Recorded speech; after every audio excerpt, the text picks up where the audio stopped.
That is one cool hat, and that's one great football team right there. I know they're 1-2 right now, but they're gonna turn it around, and they got a good quarterback.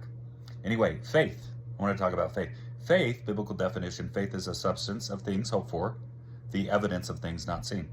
That's a biblical definition, but what does that even look like? Because in the context of that passage, you see a bunch of characters, their faith journey all look very different in Hebrews 11. One thing I think is very clear in the Bible is that when Jesus holds up the grain of a mustard seed, right, the little mustard seed, and compares it to the mountain, he says, if you have the faith of one of these, it doesn't take that much. So then if it doesn't take that much, what's the problem?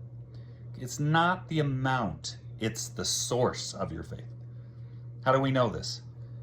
Peter, on the word of Jesus, he says, if it's you, Lord, bid me to come out on the water. When Jesus is walking on the water, now if that would have been a spirit or some other character, Peter would have jumped in and he would have sank. But he knew it was the Lord, and he said, if it's you, have me come out on the water.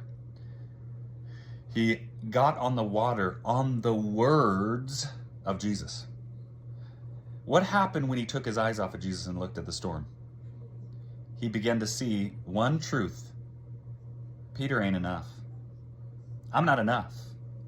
And because the source of his faith switched, he sank.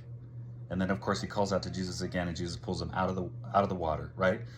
It's about who you worship. It's about where your faith is placed. Very simply, faith is trust. It's not the law of attraction. Faith is trust in him.